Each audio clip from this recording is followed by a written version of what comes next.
Bom dia a todos. Nós estamos na casa de Deus e na presença de Deus e agora vamos ouvir a palavra de Deus. Nós vamos ler na carta de Paulo aos Colossenses, capítulo 1.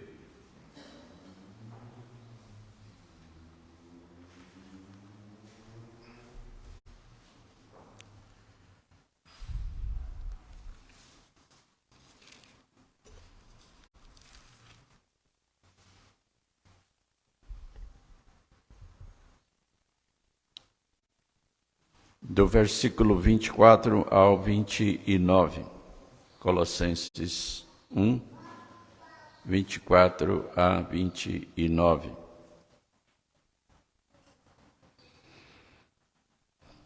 Agora me regozijo nos meus sofrimentos por vós, e preencho o que resta das aflições de Cristo na minha carne, a favor do seu corpo, que é a Igreja, da qual me tornei ministro de acordo com a dispensação da parte de Deus, que me foi confiada a vosso favor, para dar pleno cumprimento à palavra de Deus, o mistério que estivera oculto dos séculos e das gerações, agora, todavia, se manifestou aos seus santos, aos quais Deus quis dar a conhecer qual seja a riqueza da glória deste mistério entre os gentios, isto é, Cristo em vós, a esperança da glória, o qual nós anunciamos, advertindo a todo homem e ensinando a todo homem em toda a sabedoria, a fim de que apresentemos todo homem perfeito em Cristo.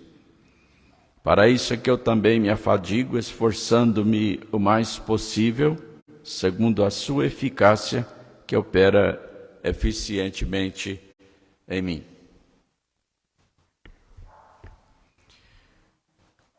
Irmãos, Paulo está escrevendo aos crentes da cidade de Colossos, uma cidade grega, uma igreja de gentios. Ele está falando com gentios. Então ele está falando conosco, porque nós somos gentios.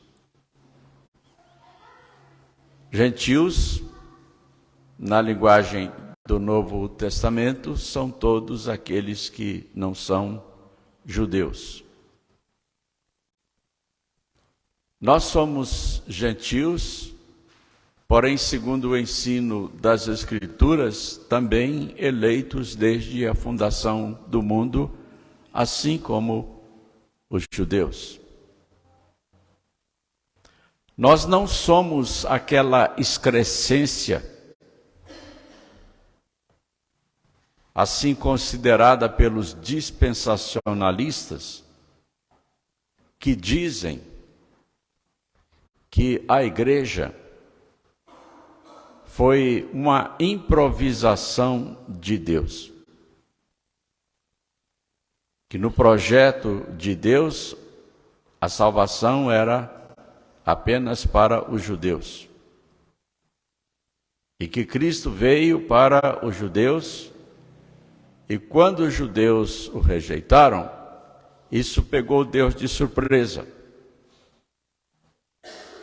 Aí então Deus resolveu, de improviso, salvar os gentios, para aproveitar o sacrifício de Cristo.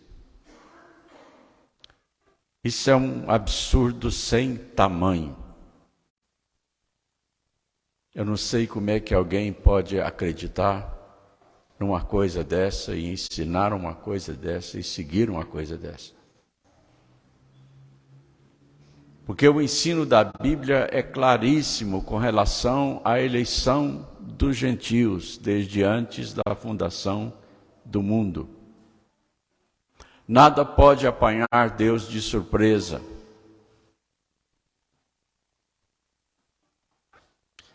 A igreja não foi um ato de improvisação de Deus, mas sempre foi a noiva e a esposa de Deus. Deus é onisciente. Ele conhece todas as coisas e conhece o futuro de todas as coisas. E Paulo está escrevendo aqui para gentios, para dizer para eles e para nós, também gentios, qual é a nossa realidade com relação a Deus. Qual é a nossa relação com Deus? E ele está falando aqui da esperança da glória sobre os gentios e para com os gentios. E nós vimos no domingo passado que essa esperança da glória é um mistério revelado. Esse mistério ficou oculto por séculos e gerações, enquanto Deus se revelava aos judeus e esparsamente a alguns gentios. Mas quando Jesus Cristo veio, trazendo-nos o conhecimento de Deus e o conhecimento da vontade de Deus, então ficou claro que o evangelho que Jesus Cristo trouxe da parte de Deus não era apenas para os judeus, e sim para todos quantos foram eleitos por Deus. Paulo diz que esse segredo estava preservado nos céus, assim como a nossa esperança estava preservada nos céus, como nós já vimos em outra pregação. Deus, ele tem os seus segredos. Aquilo que nós chamamos de arcanos de Deus, as suas coisas escondidas. A palavra de Deus diz que as coisas reveladas nos pertencem a nós e a nossos filhos, e as não reveladas pertencem a Deus. Então Deus tem os seus segredos, tem os seus mistérios. A salvação dos gentios,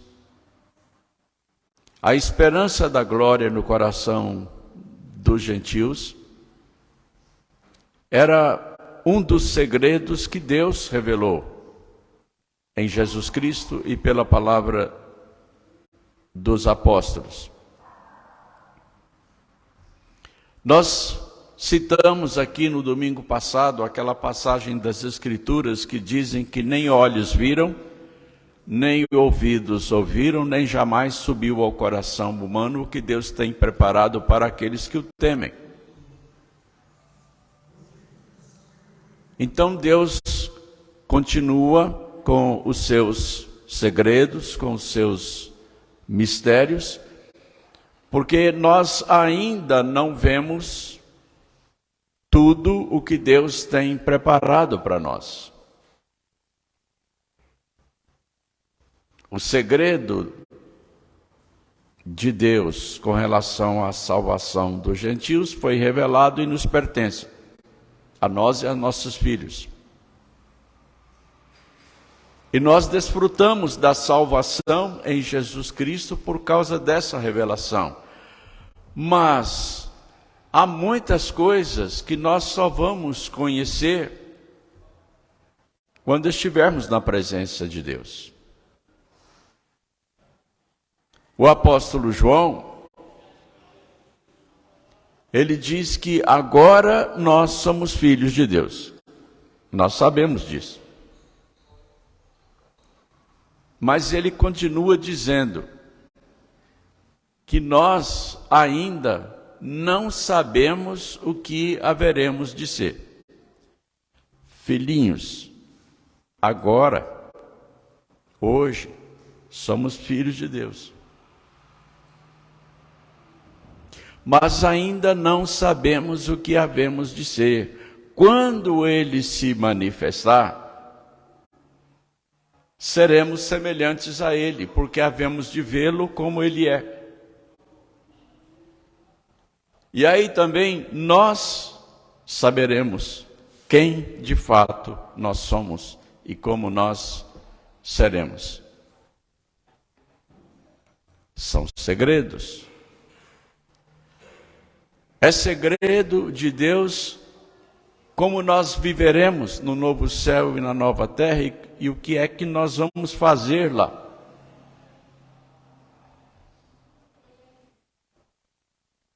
É segredo de Deus como é que será o nosso relacionamento lá com Deus e uns com os outros. A gente sonha,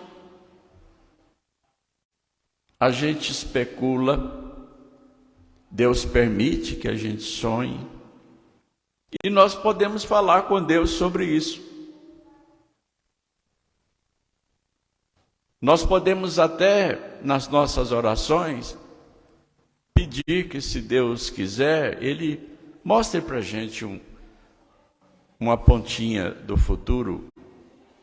Jesus Cristo andou levantando um pouco o pano que recobre a eternidade para nos falar algumas coisas do novo céu e da nova terra. E isso desde o Antigo Testamento. Bom, então essa revelação do segredo de Deus foi um cumprimento da palavra de Deus, da aliança que Deus fez para conosco, que foi manifestado aos seus santos. Nós falamos aqui da relação de amizade de Deus com Abraão, contando segredos para Abraão. E agora então nós chegamos na riqueza da glória do mistério. Versículo 27 diz assim: aos quais Deus quis dar a conhecer qual seja a riqueza da glória deste mistério entre os gentios, isto é, Cristo em vós, a esperança da glória. Irmãos, aqui nós chegamos na última fronteira, a fronteira final do pensamento humano. Porque aqui nós estamos diante do inefável, aquilo que não se pode descrever, e do imponderável, aquilo que não se pode explicar. Aqui os nossos pés se detêm e nós ouvimos aquela voz que Moisés ouviu: tira a sandália dos pés, porque o lugar em que estás é terra santa. Aqui nós estamos em um limiar do qual nós não podemos passar achando que está entendendo tudo. Porque nós estamos falando, e na verdade quem está falando é Deus, nós estamos lendo a palavra de Deus, que o Deus da glória, o Cristo Jesus, Criador dos céus e da terra, o Deus Todo-Poderoso, Ele está habitando em nós com a sua glória. E nós não conseguimos imaginar todo o sentido e todo o significado real dessa verdade.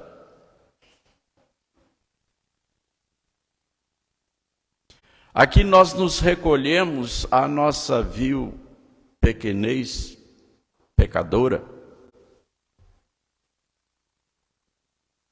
para crer pela fé que Deus está dizendo a verdade, que isso é real. Mas o fato é que a Bíblia está dizendo que Deus nos escolheu para a sua habitação em Cristo Jesus, pelo poder e glória do Espírito Santo, e que a glória de Deus habita em nós. Cristo em vós, esperança da glória.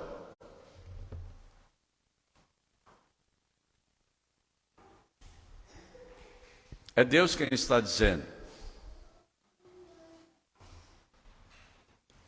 E qual é a nossa consciência disso? Quantas vezes no nosso dia a dia nós tomamos consciência de que isso é verdade? De que Deus está em nós com a sua glória? Que o céu veio habitar dentro do meu coração, dentro do seu coração.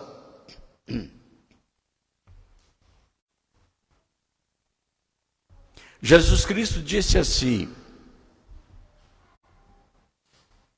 aquele que tem os meus mandamentos e os guarda, esse é o que me ama. E aquele que me ama será amado por meu Pai. E viremos para ele e faremos nele morada. Faremos no plural, significando a Trindade. Com o seu poder e com a sua glória. Então, segundo as palavras de Jesus Cristo, que não podem falhar, o céu habita em nós. Deus trouxe o seu trono para dentro do meu e do seu coração. Quantas vezes no dia, ou na semana, ou no mês, nós nos damos conta disso, nós nos lembramos disso?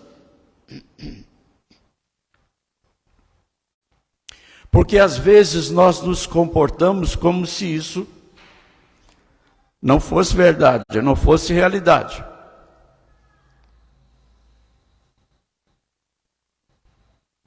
E às vezes nós chegamos ao ponto de conscientemente desobedecer a Deus, escolher cometer o pecado. Sendo que o poder de Deus, o poder da glória de Deus está em nós. O Espírito Santo de Deus está em nós para nos capacitar a viver de forma digna e de forma agradável a Deus.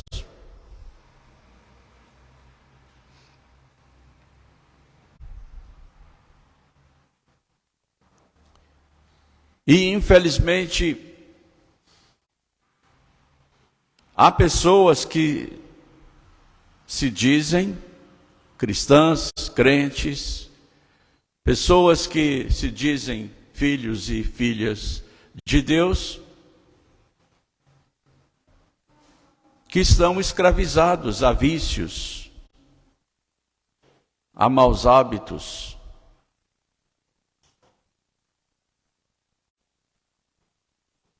cujas vidas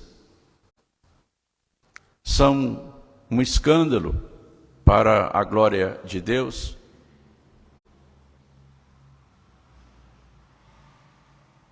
Sendo que o poder de Deus, a glória de Deus está em nós.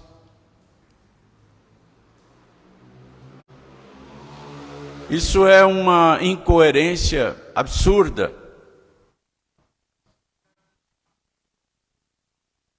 E A palavra de Deus nos acusa disso.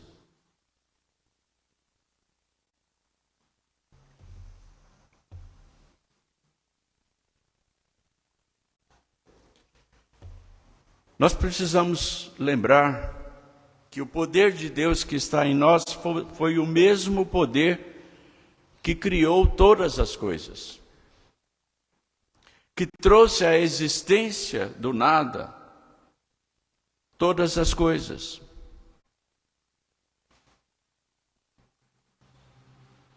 O poder que está em nós é o mesmo poder que sustentou pela fé a vida de todos os nossos irmãos da igreja do Antigo Testamento, que operou todos aqueles milagres que nós conhecemos, inclusive a abertura do Mar Vermelho e a abertura do Rio Jordão na sua maior cheia.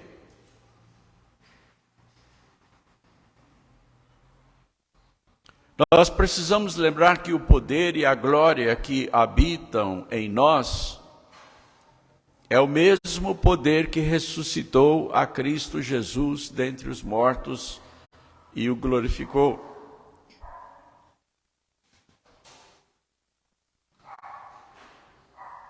Se nós tivermos consciência disso todos os dias, o tempo todo, isso vai fazer uma enorme diferença na nossa maneira de viver e na nossa relação com Deus e uns com os outros.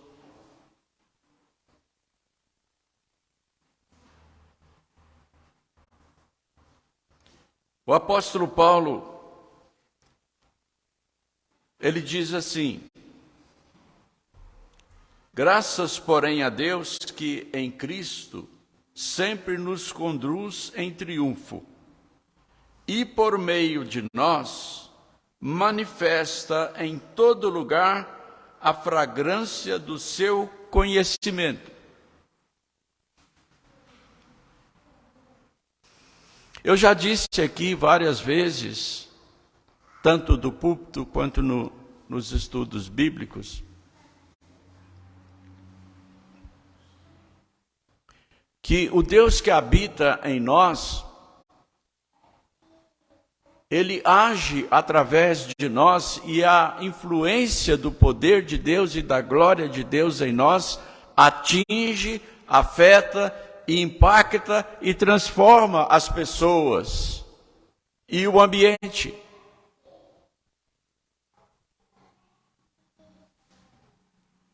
Nós podemos não perceber isso, mas isso acontece. Porque as pessoas que entram em contato com aqueles que são filhos de Deus, em quem Deus habita, elas são afetadas pela presença e pela glória de Deus em nós. Não há como evitar isso.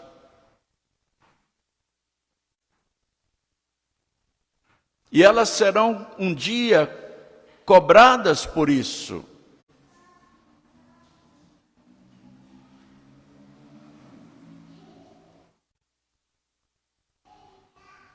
Agora, como é que nós estamos vivendo diante do conhecimento dessa realidade? Deus nos tornou dignos, a nós, pecadores, de ser a sua habitação.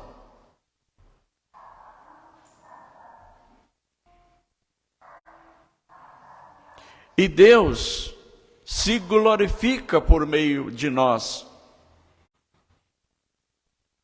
atingindo, afetando, influenciando as pessoas e o ambiente onde nós estamos.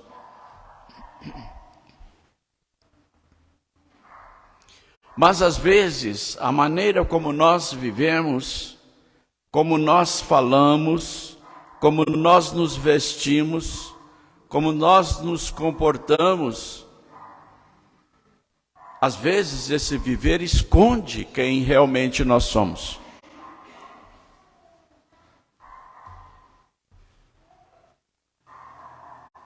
E a nossa vida se torna uma incoerência absurda. Uma incongruência lastimável.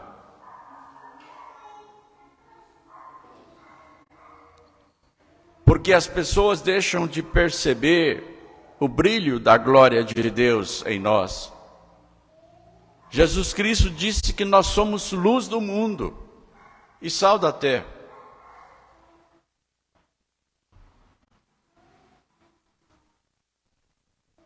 E ele disse que nós devemos viver em coerência com isso, para que as pessoas, vendo as nossas boas obras, glorifiquem ao Pai que está nos céus. A vida do Filho de Deus precisa necessariamente fazer diferença. Tem que ser diferente. Para que essa luz brilhe, para que essa glória possa ser percebida e atinja, e impacte e influencie as pessoas. O Evangelho é extremamente atraente.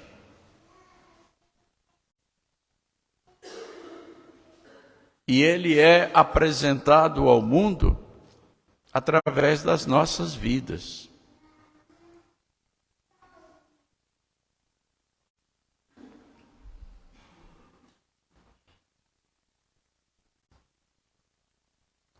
O que Paulo está dizendo aqui sobre o bom perfume de Cristo,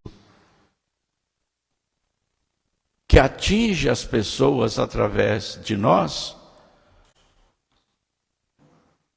é a influência de Deus. E por meio de nós manifesta em todo lugar a fragrância do seu conhecimento. Porque nós somos para com Deus o bom perfume de Cristo, tanto nos que são salvos, como nos que se perdem. Para com estes, cheiro de morte para a morte, para com aqueles, aroma de vida para a vida. Quem, porém, é suficiente para estas coisas?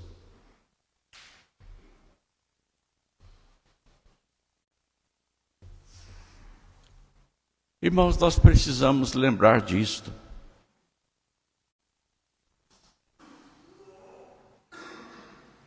Porque nós estamos passando por esta vida, por este mundo, por esta história,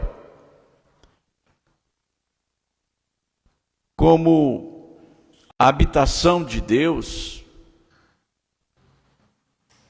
que está atingindo e afetando e influenciando as pessoas. E as pessoas vão responder a Deus por isto, porque tiveram contato conosco. E aqui diz que só há duas reações a essa influência.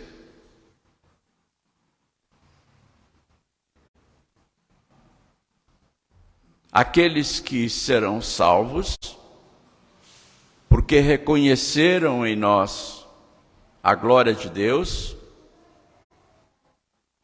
e passaram a temer a Deus por causa dessa influência de Deus através de nós. E aqueles que se perderão eternamente porque recusaram essa influência. Odiaram essa influência, perseguiram essa influência. Então, naqueles que são salvos, é o perfume de vida, para a vida. E naqueles que se perdem, o perfume de morte, para a morte. Então, enquanto caminhamos por esse mundo, nós estamos sendo responsáveis pela salvação e pela perdição de pessoas, pela vida e pela morte. Já pensaram sobre isso? É o que a Bíblia está dizendo. Por causa da glória de Cristo em nós. Cristo em vós, a esperança da glória.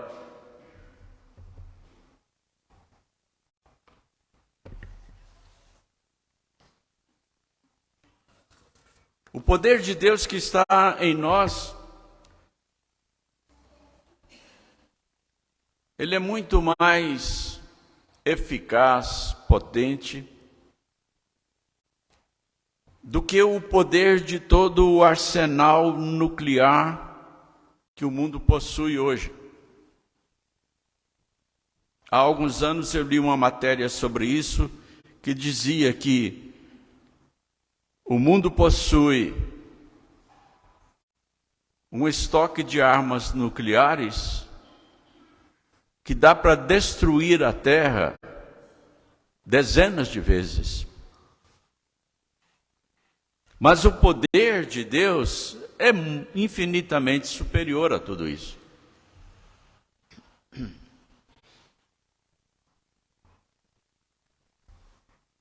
Eu já, em outra oportunidade, eu convidei a todos nós para que parássemos para pensar no potencial que existe em nós, por causa da presença e da habitação de Deus em nós.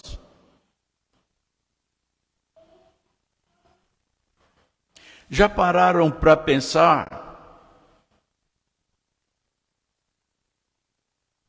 no fato de que nós temos livre acesso à presença de Deus pelo caminho, livre caminho aberto pelo sangue de Cristo, e que Deus ouve e atende às nossas orações?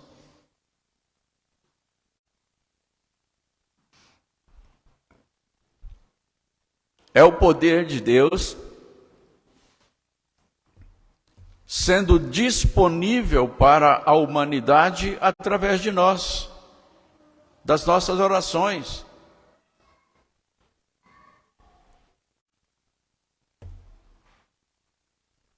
Jesus Cristo disse que se nós tivermos fé como um grão de mostarda, nós seremos capazes de transferir montes de um lugar para o outro. Ele falou assim: direis a este monte, e ele indicou o monte, muda-te para lá, e ele vai mudar. Aí um dia eu pensei, nas minhas imaginações, um crente lá no Rio de Janeiro, trocando de lugar, o Corcovado com pão de açúcar. Já imaginaram isso? Se Deus fosse satisfazer as nossas fantasias, um crente, num momento de brincadeira, ele iria fazer a experiência de trocar o Corcovado pelo pão de açúcar. São duas montanhas. Quem já foi lá conhece.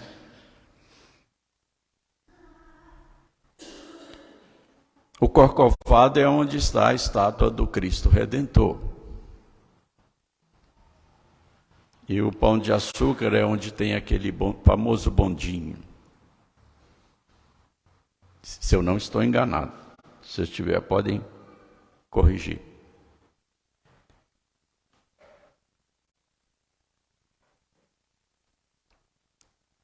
Jesus Cristo disse que se nós tivermos fé como um grão de mostarda, nós podemos fazer isto. Ele falou isto, não para que a gente tente fazer isso, porque não há necessidade, mas ele falou isso para indicar o tamanho do poder que habita em nós, a nossa potencialidade como filhos de Deus.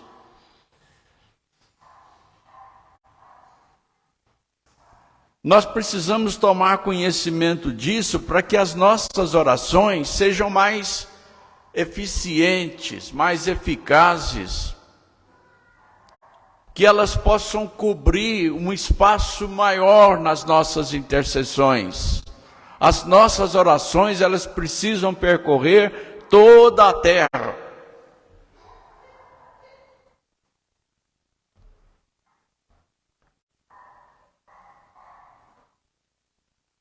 Mas às vezes nós nos esquecemos de orar até mesmo pela nossa cidade. E Deus nos ordena nas Escrituras para que nós oremos pelas nossas cidades. A Bíblia diz: orem pela paz da cidade onde vocês estão, para que na sua paz vocês tenham paz.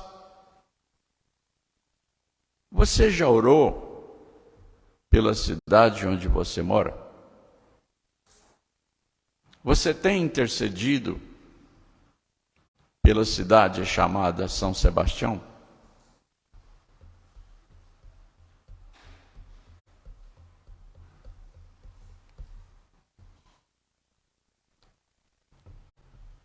Na maioria das vezes, nós deixamos de usar o poder da glória de Deus que está em nós.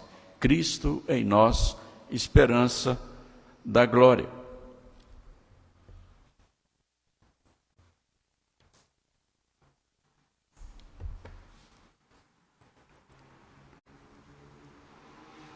E na próxima mensagem, nós vamos expor o último ponto desta passagem, porque nós vamos falar a respeito daquele que é a glória de Deus em nós, Cristo em vós, esperança da glória. Nós não podemos deixar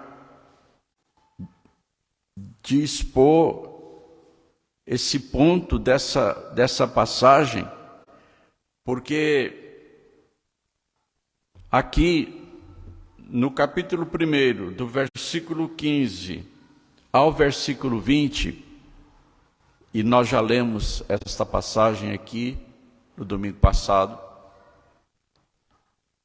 nós vamos saber quem é esse Cristo, esperança da glória que está em nós.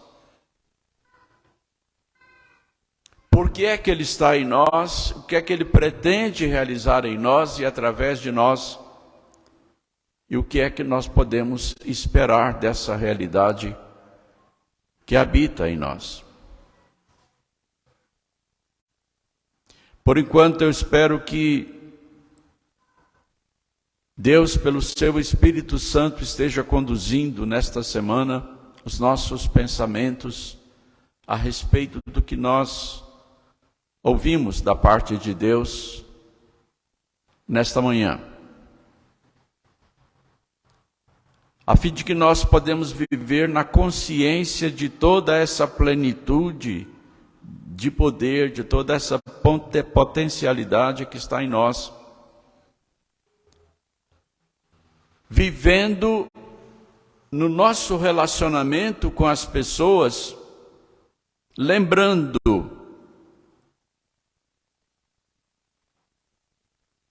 que Deus está atingindo as pessoas através de nós. E é por isso que a Bíblia diz que nós devemos viver dignamente do Deus que habita em nós, viver para o inteiro agrado de Deus, viver fazendo a vontade de Deus.